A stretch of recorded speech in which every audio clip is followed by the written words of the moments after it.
Los Angeles का मशहूर हस्पताल लॉस एंजलिस की चमकती रोशनियों और हॉलीवुड के ग्लीमर के पीछे एक पुराना तुर्क शुदा हस्पताल मौजूद था जो शहर के तारीख राजों में से एक था।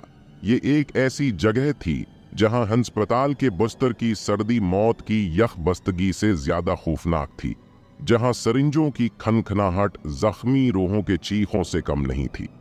इसे एंजल ऑफ डेथ हस्पताल के नाम से जाना जाता था, एक ऐसा नाम जो उसकी अलमनाक तारीख और खौफनाक वाक़ियात की अक्कासी करता था। एक नौजवान सहाफ़ी साक़ब हमेशा से उस हस्पताल के बारे में सुनकर पुरकशिश हुआ था।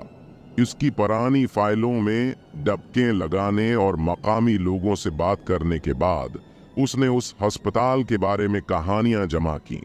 कहा जाता था कि यहाँ तजरबात हुए, रूहें भटकती थीं और दालानों में अजीब और गरीब सदाएं गूंजती थीं। साकिब ने फैसला किया कि वो खुद उस जगह की तह तक जाएगा और हकीकत मालूम करेगा। एक अंधेरी रात में वो अपने कैमरे और रिकॉर्डर से लैस होकर तुर्क शुदा अस्पताल पहुंचा। जैसे ही वो अंदर दाखिल हुआ, एक सर्द हुआ उसके जिस्म को छूने लगी और उसकी रीढ़ की हड्डी के नीचे लर्जा दौड़ गया। उसने सुना कि पुराने पाइपों में पानी बह रहा है, जैसे कोई बेचैन रूह बेआराम से घूम रही हो। दूर से इसने एक खातून को सफेद लिबास में देखा, वो दालान में तेजी से गायब हो गई। साकिब ने अपनी हिम्मत जमा की और आगे बढ़ा। इसने ऑपरेशन थिएटर देखा, जहां जंग आलूद आलात पड़े थे और बेहोशी के अद्वियात की बो अब भी फजा में फैली हुई थी। एक बच्चों के वार्ड में वो टूटे खिलौनों और लोरियों के अधूरे गानों के अल्फाज पढ़ सकता था, जो अब भी दीवारों पर लिखे हुए थे। जैसे जैसे वो गहराई में गया, अजीब और गरीब वाक़ात रोनमा होने लगे। रोशनियां झपकने लगें, दरवाजे खुद ब खुद खुलने लगे और उसे ऐसा लगा जैसे कोई उसे देख रहा है। अचानक उसने एक कमरे से पियानो बजने की आवाज सुनी। मेहताब कदमों से वो कमरे में दाखिल हुआ और देखा कि एक पुराना पियानो खुद ब खुद बज रहा है। एक उदास लौरी बजा रहा है।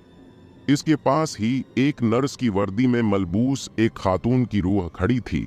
इसके चेहरे पर बेपनाह गम था। साकिब ने अपना रिकॉर्डर रोशन किया और उस खातून से बात करने की कोशिश की, लेकिन वो सिर्फ उसे घूर सकती थी। उसका दुख उसके वजूद में प्युस्त था। उसने महसूस किया कि ये खातून किसी बच्चे को खोने के गम में मुब्तला है, जो शायद उसी अस्पताल में फूत हो गया हो। इस रात के बाद साकिब ने अस्पताल की तारीख पर मजीद तहकीक की। उसने दरियाफ्त किया कि वो नर्स एक माँ थी जिसका बच्चा ऑपरेशन के दौरान मर गया था। वो सदमे से टूटकर अस्पताल छोड़ गई, लेकिन उसकी रूह कभी नहीं छोड़ सकी। साकिब ने अपनी तहकीक और तजर्बात को एक मजमून में लिखा जिसने पूरे शहर को हिला कर रख दिया। लोगों को एहसास हुआ कि अस्पताल सिर्फ एक इमारत नहीं था, बल्कि ये इन लोगों की कहानियों का घर था